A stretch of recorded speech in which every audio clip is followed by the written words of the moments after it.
Nagsisimula ang ating video kung saan na makikita natin na binubugbog ang ating bida ng kanyang ama habang sa isip naman ng ating bida ay sabi nito ang karahasan ay palaging nangyayari habang lumalaki ako ay palagi akong binubugbog na para bang mamatay na ako ng isang lalaki na tinatawag na ama. Ang karahasan ay natural na sakin ng tulad ng paghinga. Napunta naman tayo kung saan ay makikita natin na hawak-hawak ang ulo ng ating bida at makikita natin sa mukha nito na tila ba ginagawa siyang isang target at sabi ng ating bida. Sandali lang at makikita natin ang isang kamay na may lastiko at may barya ito na ginagamit upang ipat ama. Sa ulo ng ating bida, hindi mo ba pwede mo naman ako sakta ng normal, hindi na dapat dumating ng ganito. Kalayo, sabi naman ng lalaki, gusto mo na ba agad sumuko? Di ba sabi mo na kailangan mo ng pera at ang pangalan ng lalaki ay Kim Sang-ho at may kasong sexual assault. At sinetesyahan ng 2 taong pagkakakulong. Ginawa mo ang lahat ng ganito kalayo para sa pera tulad ng pagpupala ng snow para sa 300 won at pagpapatuyo ng mga sapatos para sa 100 won at making pang araw-araw na alagang hayop para sa 200 won. At ngayon bilang isang target na tao para sa 500 won at napapikit na lang ang ating bida. Sige, gagawin ko na. At ang bilanggo na kinaroroonan nila ay tinatawag na jubilee prison, kung saan ito ay isang pasilidad para sa mga nagkasala na hindi bababa ang edad sa 20. Sa madaling salita ay lahat ng mga kabataang mga kriminal ay tinipon ng South Korea. Ang lugar na ito ay palaging nangyayari ang karahasan araw-araw. Habang sinasabi naman ni Kim Sang-ho na ipikit mo ang iyong mga mata at makikita nating ang lastiko kung nasa ang barya ay naputol ito at nagbanda-banda ito. At nalaglag ito sa palikuran at tinanong naman ni Kim Sang-ho, meron pa bang ibang lastiko? Sabi naman ng isang lalaki, ang lastiko ay isang rare na bagay. Sabi pa ni Kim Sang-ho sa ating bida, mukhang swerte ka, makikita naman natin ang tuwa sa mukha ng ating bida. Ano pa ba ang gagawin mo? Hindi mo pa ba kukunin ang pera? Mabilis naman na tumatakbo ang ating bida para kunin ang pera. At sabi pa ni Kim Sang-ho, hindi magiging masaya kung kukunin mo lang ito ng basta-basta. Gamitin mo ang iyong bibig para kunin ang pera. Habang nakatayo naman ang ating bida at tinitignan ang pera, sabi naman ng isang lalaki, oh shit, hindi ba labis na ito? At sabi naman ng isang lalaki, di ba may isang tao kaabon na nagkaroon ng diarrhea? At makikita natin na sinabsab na ng ating bida ang kanyang mukha para kunin ang pera. Nagulat naman ang mga presong kasama niya. Shit, ginawa niya. Napawaw, what a legend, isang tao na gagawin ang lahat para sa 500 won. Ano, 500 won lang mayroon na ako na ngayon ng 5,000 won, mga bastatdo, sabi ng ating bida sa kanyang isip. Sabi naman ng isang lalaki, oras na para pumunta para maglaro. Sabi naman ni Kim Sang-ho, huwag ka agad lalabas dahil napakabaho mo. Habang pinagtatawanan naman ng mga lalaki ang ating bida at sabi pa nila kahit gaano pa siya kahirap ay sinuko niya na ang pagiging tao. At habang nakatayo pa rin ang ating bida ay ang pangalan nito ay Cho Ju-young at ang kaso ng ating bida, attempted murder at sinentensyahan ng 3 taong pagkakakulong. Sabi naman ni Kim Sang-ho, ang pera ay ibig sabihin kahit murder ay walang ganoong bagay. Tinatong naman ng lalaki, ngunit bakit naman obsessed si Cho Ju-young sa pera? Meron ba siyang utang? At maririnig naman natin na nagsisalita ang bantay. Cho Ju-young, meron kang bisita? Nagtataka naman ang si Cho Ju-young kung sino naman ang bibisita sa kanya at nalipat naman ang eksena kung saan ay makikita natin kung sino ang bumisita sa ating bida. Tinanong nito kung ano ang nangyari sa kanyang mukha dahil ang payat na ng mukha mo, hindi ka ba binibigyan ng sapat na pagkain sa kulungan o binubugbog? Kasabi naman ni Cho Ju-young, ang dahilan kung bakit ako nag-iipon ng pera ay dahil kay Dayon, isang nakakabata kung kaibigan na kung saan siya lang ang tao na bumibisita sa akin. At tinanong naman ni Cho Ju-young, bakit ka pumunta dito? Sinasayang mo lang ang pera mo. Sabi naman ni Dayon, mukha ba akong mahirap? Ano ba ang mga baryang ito? Binibigay mo ba ito sa akin dahil may extra cap ang pera? Kahit na wala akong mga magulang ay hindi ako tatanggap ng pera na kahinahinala. Nagulat naman si Cho Juyang sa mga pinagsasabi ng kanyang kaibigan. Bakit mo binabalik ito? Sabi naman ni Dayon dahil ito sa ating pangako na bigla naman si Cho Juyang. Nang marinig ito sabi pa ni Dayon kapag nag-graduate na tayo sa high school pinangako natin sa isa't isa na mamumuhay tayo sa Seoul nang magkasama ako na muna. Ang hahawak sa perang ito alagaan mo lang ang sarili. Musabi naman ng bantay ang pagbisita ay tapos na. Bago pa umalis si Dayon sabi nito kay Cho Juyang. Naiintindihan mo ba mag-focus ka lang sa pagpapalaya ng iyong sarili, wag mong papahirapan ang iyong sarili. Ay pangako mo ito sa akin. Nakangiti naman na kamakaway si Cho Juyang at ang ngiting ito ay nawala at napalitan ng malungkot na ekspresyon habang inaalala naman ni Cho Juyang ang kanilang pangako na punta tayo sa hospital kung saan maririnig natin na humihingi ng patawad si Cho Juyang kay Dayon, ang aking ama, hindi ang lalaking yun ang dahilan kung bakit ka naging ganito. Habang nagsalita naman si Dayon, ano ang hinihingi mo nang paumanhin? Banibiro mo ba ako? Habang hinampas nito ang kanyang kamay sa pader, ngayon ay hindi ka dapat mag-alala. Para sa iba ang iyong ama ay nasa coma dahil sa iyong vase na hinampas mo sa kanya. Kung hindi siya madyay gising, ang pulis ay hindi kanila hahayaan na lang, sabi naman ni Cho Juyang. Ayos lang ito dahil sa mga karahasan na tiniis ko, hindi naman ako mapaparusahan ng labis. Maririnig natin na nagsasalita na ang judge na kung saan hinahatol na ang parusa na matatanggap ni Cho Juyang. Ang parusa sa kanya ay 3 taon na pagkakakulong. Nagulat naman nang marinig ito ni Cho Juyang, sabi naman niya sa kanyang isip, ano, tiniis ko ang lahat ng pangbubugbog ng aking ama sa buong buhay ko, tapos dahil lang sa isang beses na nanglaban ako, mabibilanggo ako. Habang nakaposas na si Cho Juyang bago pa man ito dalhin ng mga pulis sa bilangguan, sabi ni Dayon, kumain ka nang mabuti, kung may mangbubuli sayo ay sabihin mo sakin. Naiintindihan mo ba? Ay pangako mo ito sakin. Habang nakatingin naman si Cho Juyang at naririnig ito ay umaalis na ito kisama ng mga pulis na balik naman tayo, kung saan may tinitignan ito at sa isip-isip ni Cho Juyang. Kahit nasa bilangguan, kapag may ginawa kang kasalanan, ang sentensya sayo ay dadagdagan. Kung ganun 3 taon kailangan lang natin makasurvive. At ang larawan na tinitignan ni Cho Juyang ay ang larawan nila ni Dayon. Nagsalita naman si Kim Sang-ho, hindi na masama. Nagulat naman si Cho Juyang at tinanong ni Kim Sang-ho, kasintahan mo ba siya? Itinanggi naman ito ni Cho Juyang. At sinabi nito, kaibigan ko lang siya, sabi naman ni Kim Sang-ho. Kung gayon, crush mo ba siya? Hiningi naman ito ni Kim Sang-ho ang larawan, hindi naman ito binigay ni Cho Juyang. Sabi naman ni Kim Sang-ho, tignan mo nga naman. Cho Juyang ay sinubukang tumanggi, mukhang oras na para sa leksyon bago pa man tumama ang atake ni Kim Sang-ho. Ay sabi ng bantay, may bagong bilanggo. Ano bagong bilanggo? Wala akong narinig tungkol dyan. At habang papasok na ang bagong solta ay sabi ng bantay, huwag kang gagawa ng gulo, papanoorin ka namin. Nagsalita naman ang isang lalaki, kilala ko ang lalaking yan, siya ang taong pumatay ng 7 bully sa ting paaralan. Gulat na gulat naman ang mga bilanggo nang marinig nila.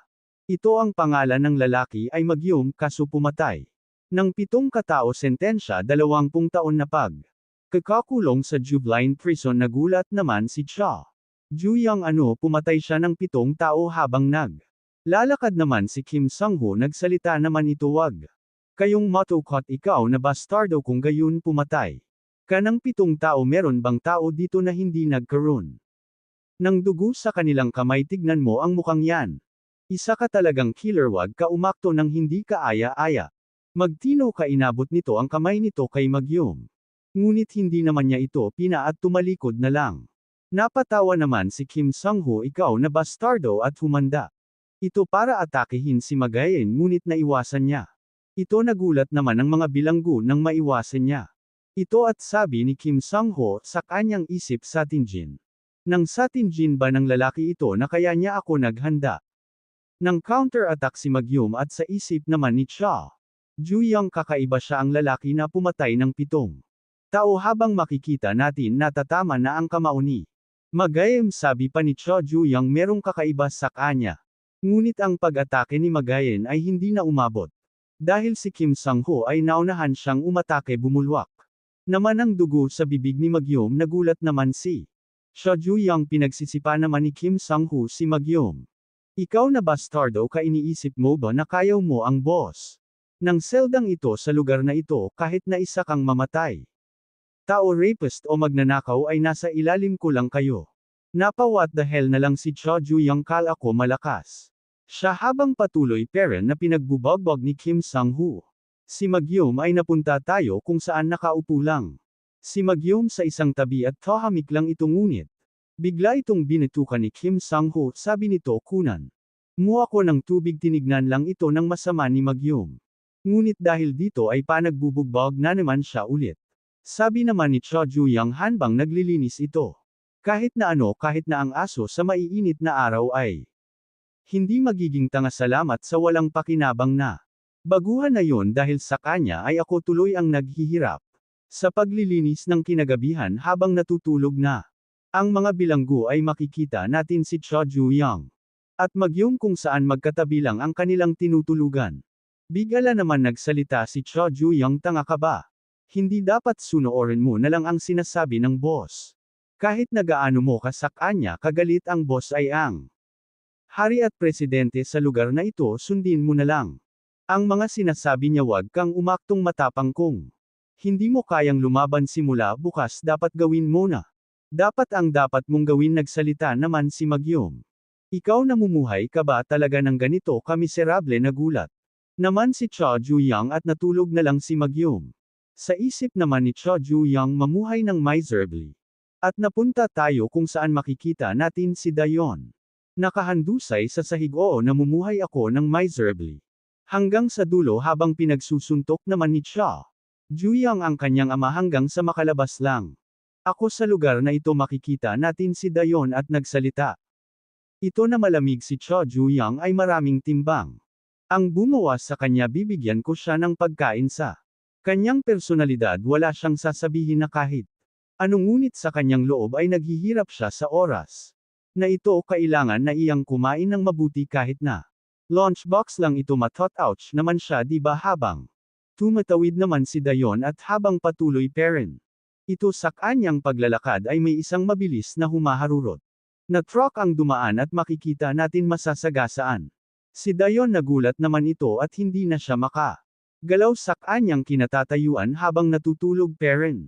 Si Cho Ju-young wala itong kaalam-alam na may nangyayari nang masama sa kanyang nag-iisang kaibigan at makikita natin ang kamay ni Dayon at ang pagkain sana na dadalhin niya sana para kay Cho Ju-young. At habang nakahadusay peren si Dayon sa sahig ay napunta tayo sa Jubeline prison at makikita natin ang bantay na humihingi ng tawad kay Cho Ju-young dahil may ibabalita itong hindi na magugustuhan. Sabi naman ni Cho Ju-young, para saan Amon humihingi ng tawad? Kahapon ay may nangyaring aksidente sa harap ng pauka ng presento. Ang tao yun ay nang marinig naman ni Cho Ju-young kung sino ang nasagasaan ay nagulat ito at tila ba gumuho ang kanyang mundo. Makikita naman natin na tahimik lang si Cho Ju-young. Sa isang tabi nang makita naman ito ni Magyom, nagtataka naman ito kung ano ang nangyari kay Cho Ju-young. Sumigaw naman si Kim Sang-ho, Cho Ju-young, ikaw na bastardo. Kung hindi mo ba nilinisan ang palikuran ngayon na wala ka na ba sa iyong katinawan? Ano yan, bakit mo tinitignan ang kanyang larawan ngayong umaga? Tinawag naman ng isang bilanggo si Kim Sang-ho at sinabi nito may nangyaring aksidente na kung saan may nasagasaan ito ang babaeng yan ang naaksidente. Tinanong naman ni Kim Sang-ho kung totoo ba ang kanyang sinsabi. Sinabi naman nito kay Cho Ju-young, kasintahan mo siya nang nagsimula siyang bumisita, bakit ka nagsinungaling? Kinuha naman ni Kim Sang-ho. Sabi pa nito, kawawang bastardo, ano ang gagawin mo ngayon? Ang iyong kasintahan ay patay na. Habang tinitignan ni Kim Sang-ho, cute talaga siya para lang sa'yo, Cho Ju-young. At sabi pa nito, meron ba sa inyong may gusto ng larawang ito? At tila ba nagkaroon ng auction mag sisimula tayo sa 500 won. Sabi naman ng mga bilanggo, mura, napakamura. Habang nagpapataasan ng presyo para mabili ang larawan ay tahimik lang si Cho Ju-young at may nagsabi 1,000 won, 1,000 won. Going once. Nagtanong naman ang malaking bilanggo kung Pwede niya ba daw makadate si Dayon, sabi naman ng katabi nito, baliw ka ba, paano mo naman mai-date ang patay na babae, sabi naman ni Kim Sang-woo, kung buhay lang siya ay magsasaya ako kasama siya at makikita natin ang mukha ng isang manyakol sa kanyang mukha, magiging labis akong masaya ako siya, sabi naman ng isa, baliw ka ba, gusto mo bang makulong mag-isa, sabi naman ng nagtanong. Kanina yan ba ang iyong taste, tinanong naman ni Kim Sang-woo kung ano ang problema sa kanyang taste. Si Cha Ju-young naman ay tahimik pa rin at si Magyum rin ay nasa isang tabi lang, at habang inaalala nito ang kanyang mga sinabi kay Cha Ju-young, nagulat naman ito sa kanyang nakita, dahil habang sinasabi ni Kim Sang-woo na limited edition ang larawan ni Dayon, kukunin ko na lang ito at may paparating din sa kanyang mukha ang isang kamao, at makikita nga natin na tumama ang kamao sa kanyang panga, at ang kamaong yun ay kay Cha Ju-young. Si Kim Sang-woo naman ay bumagsak sa lakas ng suntok ni Cha Ju-young, na bigla naman ang mga bilanggo sa kanilang nasaksihan, at makikita na tila ba nawala ng malay. Si Kim Sang-woo walang emosyon naman na nakatingin si Cha Ju-young kay Kim Sang-woo, gulat naman si Magyum sa kanyang naskwaksihan na pangyayari, at nalipat sa factory kung saan nag-uusap Cha Ju-young at Magyum. Nagsalita naman si Cha Ju-young, alam mo ba na ang tinatawag kung ama ay kaliwang kamay ng isang maliit na gang? Simula pa nang maliit ako ang karahasan at pagbubagbag sakin araw-araw, ngunit siya pa rin ang aking ama kahit gaano pa siya kasama, kailangan kong tiisin yun, ngunit may isang pagkakataon na hindi ko na napigilan ang sarili ko. Nagulat naman si Magyum, sabi pa ni Cha Ju-young, nang sinubukan niyang saktan ang kaibigan ko at bumalik tayo, kung saan ay nagkaroon agad ng malay si Kim Sang-woo. Habang sinabi nito, ikaw na bastardo, sumugod naman ang ibang bilanggo habang sinisigaw na patayin si Cha Ju-young. Sabi naman ni Cha Ju-young, ngunit meron akong natutunan na isang bagay sa aking ama, habang binubugbog hanggang kamatayan, yun ay ang lumaban, at makikita natin pinagbubugbog ni Cha Ju-young ang mga bilanggo na sumusugod sa kanya, at habang wala naman tayong makikitang emosyon sa mukha ni Cha Ju-young habang nagsitatalsikan ang mga dugo ng mga bilanggo, ay nanunood lang si Magyum sa mga nangyayari. Makikita natin sa sahig ang mga dugo at sa ibang parte ng selda, at may maririnig tayo na nanginginig na boses na sabi nito, Cha Ju-young, mali ako, bibigyan kita ng pera. Di ba sabi mo kailangan mo ng pera, magkano ba ang kailangan mo? Habang nakatayo naman si Cha Ju-young at nagsalita, ito pera, ngunit ngayon ay hindi ko na yan kailangan. Habang sinasabi niya ito ay pinagsusuntok niya ang mukha ni Kim Sang-woo, at makikita natin ang larawan ni Cha Ju-young at Dayon ay may mga dugo ito, at sabi pa ni Cha Ju-young, ang rason kung bakit ko gusto kong makalabas rito ay at ang rason kung bakit ko tinitiis ang lahat ng ito. Habang sinasabi niya ito ay wala pa rin siyang tigil na pinagsusuntok si Kim Sang-woo, habang naririnig naman ito ni Magyum at ang nangyari ay, at sabi ni Cha Ju-young, ang lahat ng iyon ay wala na. Habang sinasabi niya ito, makikita natin bagbag sarado talag si Kim Sang-woo, at sinubukan pa nitong magsalaita, ngunit hindi ito maiintindihan. At dito na nagtatapos ang ating video. Sa susunod nating video ay may kikila tayo, may kaparehas ng tato ng ama ni Cha Ju-young sa likod. Salamat sa pakikinig. Natapos ang ating video kung saan pinagbubagbag ni Cha Ju-young si Kim Sang-woo, ang papatuloy makikita natin si Cha Ju-young kung saan sinasabi nito ang sunod sa kanyang mga hapak upang maging isang gangster. Yun ang sinabi sakin ng aking ama, at nagsalaita naman ang ama ni Cha Ju-young. Ulitin natin habang hirap naman na tumayo si Cha Ju-young, kung saan nagsimula na naman silang maglaban, ngunit paulit-ulit lang na pinagbubagbag si Cha Ju-young at ilang beses itong bumagsak sa sahig, ngunit patuloy pa rin ito at bumabangon pa rin. Habang sinasabi naman ng ama ni Cha Ju-young, ulitin natin, labanan mo ako ng maayos sa isip-isip naman ni Cha Ju-young. Mula bata pa ako, hindi man lang ako makatingin sa kanyang mga mata, sabi pa ng ama ni Cha Ju-young, kailangan mong maging malakas hanggang sa makuha mo ang tatang ito. Habang sinasabi naman ni Cha Ju-young, sa kanyang isip, ang kinakainisan ko ay ang mata ng dragon na yan. Sabi naman ng ama ni Cha Ju-young, ganyan nga gusto ko ang mga matang yan, at Sumusugod naman si Cho Juyang para umatake sa kanyang ama at nabalik naman tayo sa presento kung saan ay dumating na ang mga gwardya at tinanong nito ano ang mga ginagawa niyo, ngunit nagulat naman ito sa kanyang nadatnan kung saan ay si Cho Juyang na lang ang natitirang nakatayo at sila Kim Sang-ho naman at ang mga alagad nito ay nakahandusay na sa sahig at sinabi naman ng gwardya ang nangyayari dito. Cho Juyang, hindi kaya. Ikaw ang may gawa nito, hindi naman ito tinanggi ni Cho Juyang at inamin na siya nga ang may gawa niyan. Dahil dito makikita natin si Cho Juyang kung saan nag-iisa lang ito habang tinitignan nito ang larawan nila ni Dayon. Makikita din natin ang napakalungkot na itsura ni Cho Juyang habang tinitignan peren ang larawan nila ni Dayon. Makikita rin natin dito ang dugo ng mga nakalaban ni Cho Juyang habang inaalala nito ang mga sinasabi ni Dayon sa kanya noon at sabi ni Dayon, tanga ka ba? Nagulat naman si Cho Juyang sa sinasabi ni Dayon. Sabi pa ni Dayon, ano bang klase ng magulang ang bubugbugin ang sarili niyan, anak? Bago ang entrance ceremony, labis na ito ni hindi man lang siya pumunta para I congratulate ka, sabi naman ni Cho Juyang. Ayos lang ito, ngunit sinaygo naman siya ni Dayon, hindi ito ayos, may kailangan akong sabihin sa iyong ama. Sinabi naman ni Cho Juyang, di ba pinangako mo sakin na hindi ka pupunta sa bahay kahit kailanman, ano ang mangyari kung hindi mo tutupadin ang pangako mo sakin ay tatawagan mo akong kuya sa buong buhay mo, sabi naman ni Dayon. Ang tao bang walang tirahan ay dapat mabuhay ng miserable, sabi naman ni Cho Juyang. Hindi yan ang ibig kong sabihin, sabi naman ni Dayon. Seoul, kapag nakagraduate na ako titira ako sa Seoul, naiireta ako sa ganitong lugar, nakakasakal.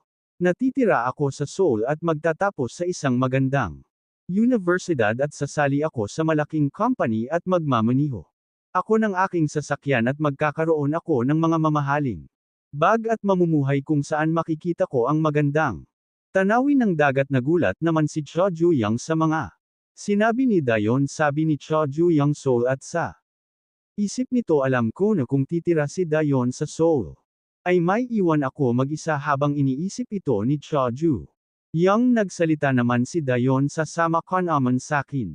Di ba? Nagulat naman si Cho Juyang dahil sa kanyang isip ay iiwan siya mag-isa ni Dayon. Sabi naman ni Dayon, kung gayon ay pangako mo sakin kapag nakagraduate na tayo ay pangako mo sakin kung hindi mo tutupadin ang pangako mo ay tatawagan mo akong ate sa buong buhay mo. Nagulantang na lang si Cho Juyang sa mga sinabi ni Dayon. May bigla naman may nagsalitang lalaki na napakaganda, magkasintahan kayong dalawa, pwede ko ba kayong kunan ng larawan? Tinanggi naman ni Cho Juyang na magkasintahan sila. Hindi naman nakatapos sa pagsasalita si Cho Juyang dahil pumayag agad si Dayon kunan sila ng larawan ni Cho Juyang. Habang nagbibilang naman ang lalaki para kunan ng larawan si Cho Juyang at Dayon, makikita naman natin sa larawan nila ang tuwa ni Dayon, habang si Cho Juyang naman ay makikita natin na hindi siya komportable at may nakasilat pa sa kanilang itaas na congratulations on your high school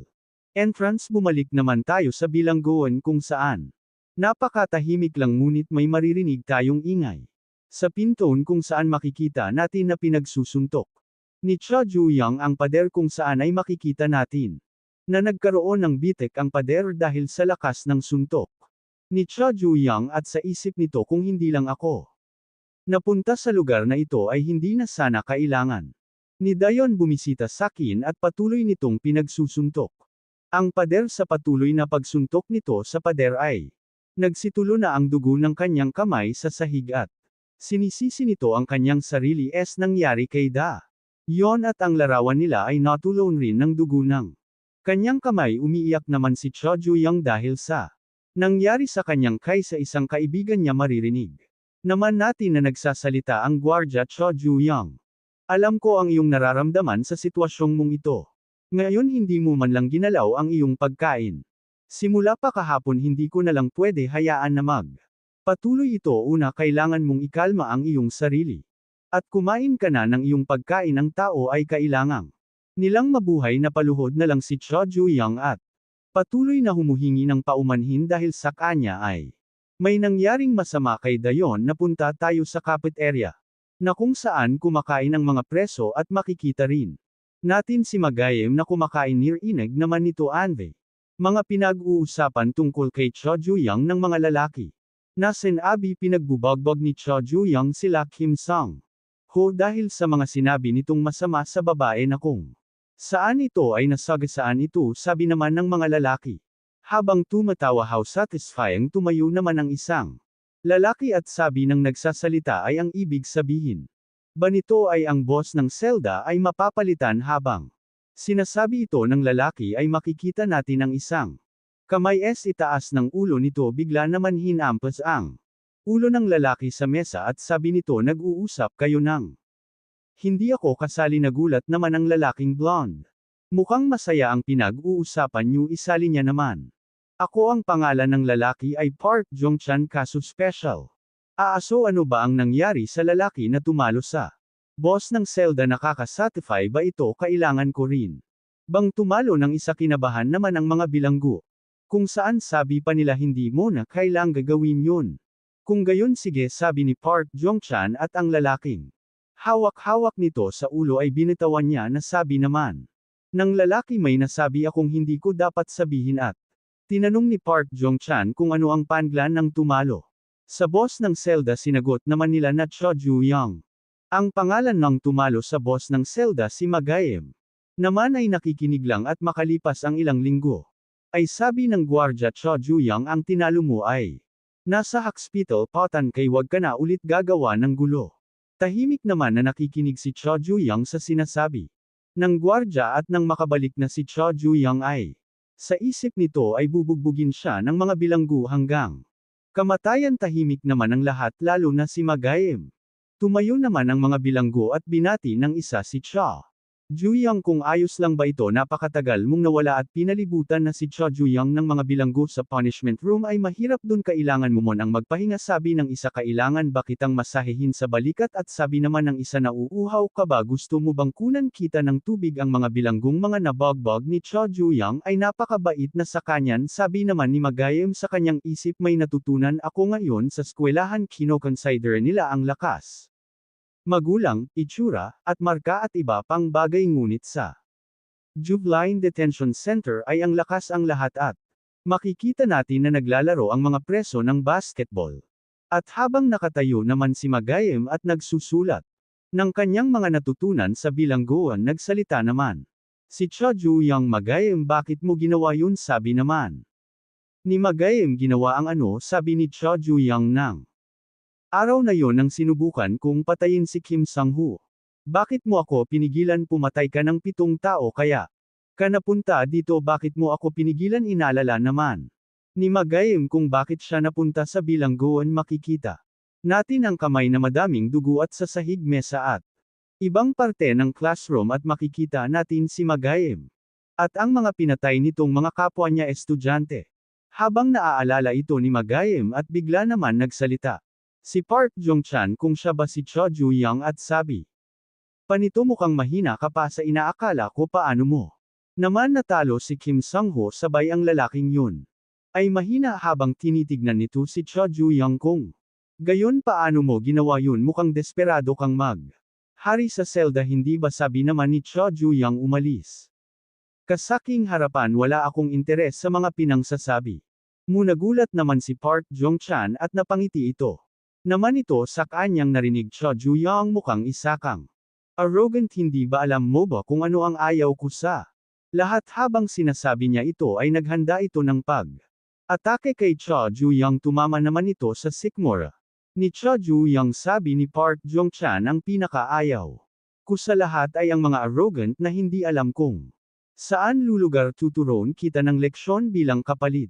ni Kim Sang-ho at hinawakan nito ang ulo ni Cho Ju-young at naghanda ng pag-atake at sabi nito ano kaya ang mangyayari sa aso kung kinagat nito ang kanyang amo bago pa man tumama ang suntok ni Park Jong-chan ay nakatingin ito kaya hindi na napatuloy ni Cho Ju-young ang kanyang pag-atake dahil sa gwardya sabi pa nito. Shit nahuli ako nagbibiroon lang kami at umalis na. Ang gwardya sabi pa ni Park Jong-chan alam mo ba na Dito bilang isang boss ng isang selda ay pwede kang makipaglaban hanggat gusto mo, ikaw rin ay pwede rin bilang boss ng isang selda at naghanda na itong suntukin si Cha Juyang at makikita natin na tinamaan si Cha Juyang sa kanyang mukha. Anong problema, bakit hindi ka gumaganti? At sabi nito kay Magayem, ano ba ang problema? Sa batardong ito si Magayem naman ay wala namang magawa. Habang patuloy parent si Park Jong-chan sa pagbagbag kay Cha Juyang, sabi nito kanina umaasta ka na tila ba matapang na aso. Kung magpalatuloy tayo sa ganto ay merong mangyayaring masama sa'yo. Si Cha Juyang naman ay tinitignan si Park Jong-chan nang makita nito. Ang tato nito ay nagulat siya dahil kaparehas ng sa kanyang ama. Habang inaalala ni Cha Juyang ang kanyang ama kung paano siya nito pinagbubog at ang tato ng kanyang ama na tinitinan niya, sabi ni Park Jong-chan. Sa pagsasalita mo kanina ay tila ba hindi ka natatakot? Dahil ba ito sa aksidenteng nangyari ng masagasaan siya ng truck? Ang pag-atake sana ni Park Jong-chan ay hindi na umabot dahil may paa na sa kanyang mukha na. Paparating ang paang ito ay kay Cha Juyang bumulwak naman ang dugo sa kanyang bibig at mabilis na kumilos. Si Cha Juyang hinawakan nito ang kamay ni Park Jong-chan at pumunta ito sa kanyang likod habang nakaapak ang paa nito sa mukha ni Park Jong-chan. Sabi naman ni Park Jong-chan, ang bastargang ito, sabi naman ni Cha Juyang. Sabihin mo pa ulit yun? Nagtataka naman si Park Jong-chan sa sinasabi ni Cha Juyang habang hawak-hawak ni Cha Juyang ang dalawang kamay ni Park Jong-chan ay diniinan nito ang pagkakaapak nito kay Park Jong-chan. Nagpupumiglas naman si Park Jong-chan at sabi pa nito, bitiwan mo ako. Ngunit si Cha Juyang ay wala nang naririnig at handa na itong baliin ang kamay ni Park Jong-chan at tinanong naman nito kung ano ang gagawin niya at umiiyak na ito habang sinasabi niya ito ay tuluyan niya ng binali ang kami ni Park Jong-chan habang paulit-ulit pero na sinasabi ni Cha Juyang. Again sumigaw naman si Park Jong-chan sa kanyang dinadanas habang gulat na naman si Magayem sa kanyang mga nasaksihan. Habang hawak-hawak naman ni Cha Juyang ang kamay ni Park Jong-chan ay patuloy nitong pinagsisipa si Park Jong-chan at makikita natin na nawalan ng malay si Park Jong-chan. Sa isip ni Cha Juyang ay naaalala niya ang kanyang ama dahil kay Park Jong-chan. Habang walang malay naman itong nakahandusay at duguan pati na rin sa bakal ay nagsikalat ang dugo ni Park Jong-chan. Sabi naman Cha Juyang, sabihin mo yan ulit. At dito na nagtatapos ang ating video. Makikita natin ang dalawang merits na pinag-uusapan. Si Cha Juyang, sabi ng isa, di ba anak siya ng isang gangster, at sabi naman ng isa, mukhang ang batang iyan ay may binubuli. Sabi pa ng dalawa, mukhang magiging masamang impluwensya sa mga tao. Habang patuloy naman na naglalakad pauwi si Cha Juyang, sabi nito sa kanyang isip, manatili kalmado, yan ang pinakamagandang gawin ng nasa harapan na si Cha Juyang at handa nang buksan ang pintoon. Ay may narinig ito at sabi pa ni Cha Juyang, ano may sumisigaw? At maririnig nga natin ang napakalakas na sigaw at binuksan niya na ang pintoon at sabi nito sa kanyang isip, ang boses na ito hindi maaari, at sabi nito, ano ang nangyayari dito? Sabi naman ng kanayang ama, pumunta ka sa tamang oras, aking anak. Habang nakatayo ang kanyang ama ay si Dayon naman ay nakahandusay sa sahig at walang malay. Sabi ng ama ni Cha Juyang, di ba kaibigan mo siya? Sinigaw naman ni Cha Juyang ang pangalan ni Dayon at makikita natin sa mukha niya ang pag-aalala. Sabi naman ng ama ni Cha Juyang, bigla na lang siyang bumusok sa hindi niya sariling bahay. At sabi pa niya, sakin kung sasaktan pa kita ay mabuti na lang na hindi na lang magkaroon ng isang amang katulad ko. Habang naririnig naman ni Cha Juyang sinasabi ng kanyang ama ay naalala niya ang sinabi ni Dayon na pagsasabihan niya ang kanyang ama. Sabi pa ng ama ni Cha Juyang, dahil sa mga pinagsasabi niya ay pinarusahan ko siya ng kaunti. Ng mereng naman ito ni Cha Juyang ay nagulantang siya habang sa isip niya ay sinasabi nito na manatili ka lang na kalmado. Makikita naman natin na pinipigilan ni Cha Juyang ang kanyang sarili.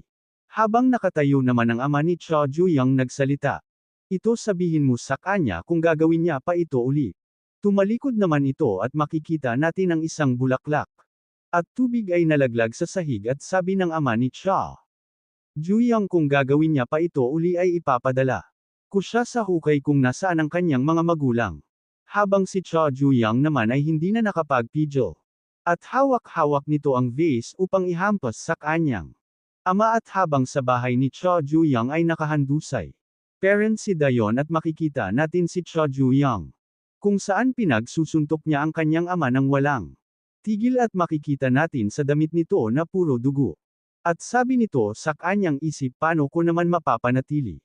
Nakalmado ang sarili ko at sa hospital naman may nagsalita. Na nasa malubha siyang sitwasyon kaunti lang ang tiyansa. Na magising siya kung may mangyayari mang himala ay.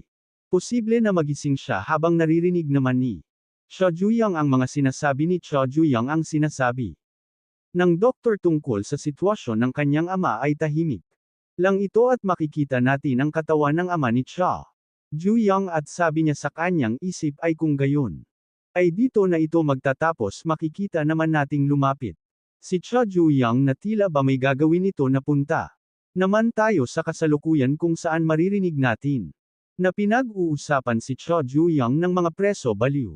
Ba siya nang malapit na siyang makalaya ay saka naman siya gumawa na naman ng gulo habang nakatayo, parent si Cha Juyang habang wala naman itong pakialam sa sinasabi ng mga preso sa kanya at makikita natin ang bilang ni Park Jong-chan tinitignan naman ito ni Cha Juyang na tila ba walang sa kanya ang nangyari maririnig naman natin ang sabi gwardya ubos na ang oras ng pag-ehersisyo. Bumalik na kayo sa mga kanya-kanya niyong mga selda. At habang unti-unti nang umaalis at bumabalik ang mga preso sa kanilang selda ay may makikita tayong pamilyar na figure na kung saan sabi pa nito hindi ba napaka ingay naman sa labas sabi naman ng kausap nito ay baka dahil ito sa mga batang madami pa ang enerhiya at makikita natin ang kausap ng pamilyar na figure sabi pa nito. Masaya akong makita kang malusog narinig ko na kakalabas.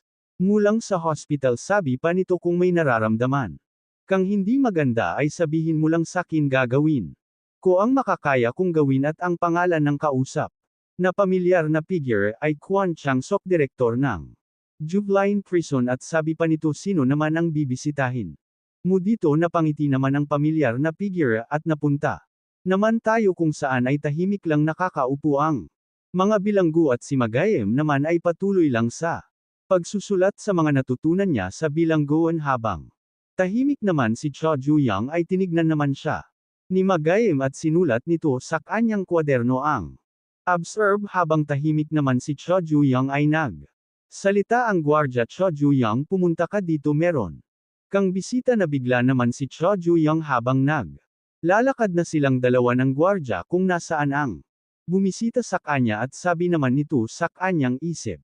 Bisita sino naman ang bibisita sa akin ang ina ko ay umalis at iniwan ako ng bata ako at ang mga kamag-anak ko naman ay tinatakwil ako tinong niya naman sa kanyang sarili kung sino naman ang taong bibisita sa akin nagulat.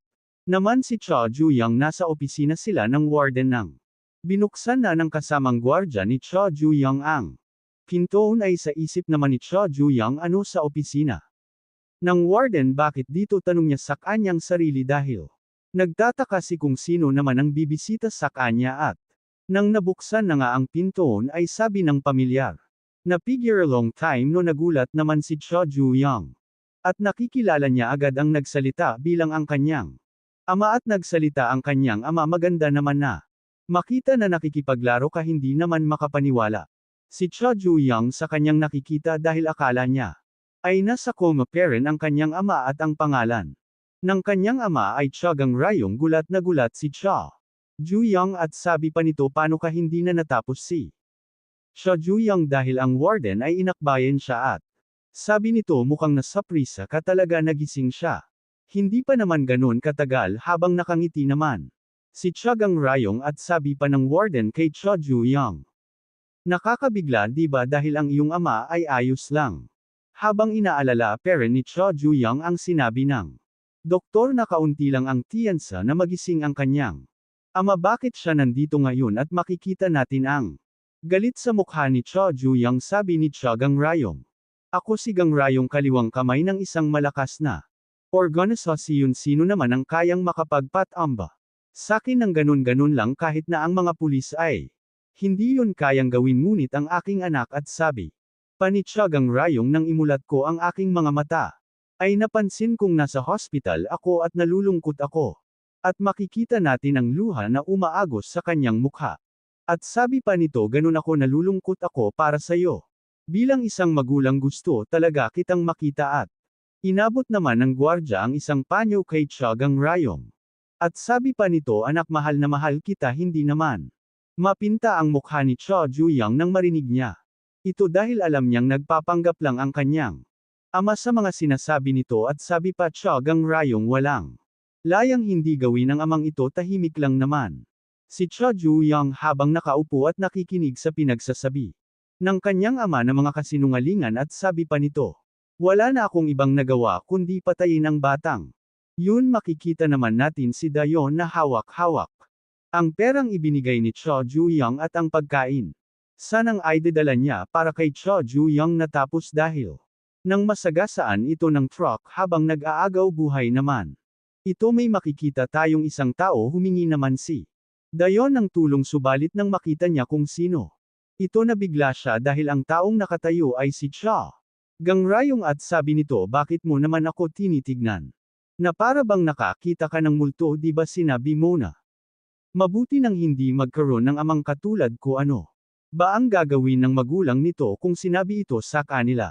Habang nagnakahandusay naman si Dayon sabi pa ni Cha Gangrayong pag-isipan mong mabuti ngunit hindi mo naman maiintindihan ito ng lubusan dahil sa simula palang ay wala ka ng magulang bumalik naman tayo kung saan nagsisalita si Cha Gangrayong akala ko ay isa.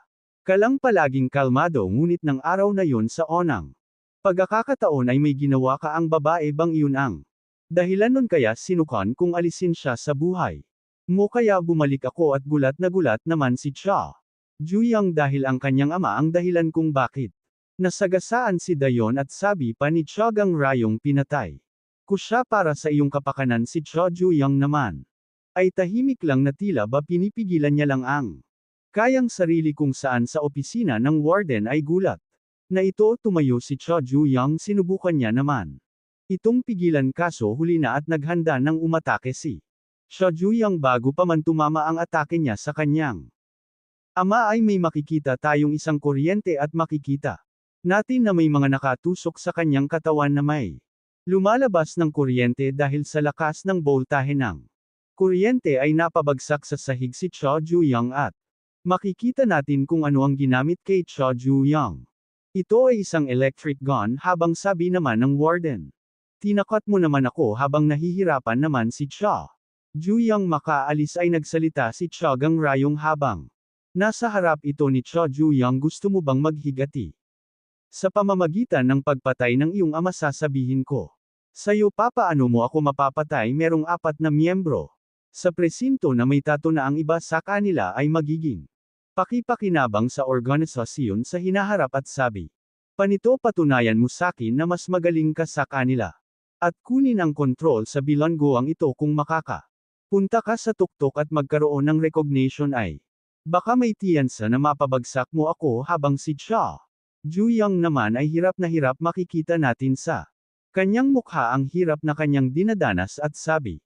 Ni Cha Gangrayong kailangan mong lampasan ako at handa kang harapin ang The Heavenly Dragon dapat magawa mo ang mga nagawa ng iyong ama at baka hindi mo naman kayang gawin kung magagawa mo yan ay ang buhay ko ay magiging kompleto na dahil sayo habang nakangiti. Naman si Cha Gangrayong ay sabi nito sa warden ikaw na ang bahala sa aking anak sabi naman ng warden sige. Huwag ka nang mag-alala habang ang mga gwardya naman ay nagulat dahil si Cha Juyang ay nagpupumiglas.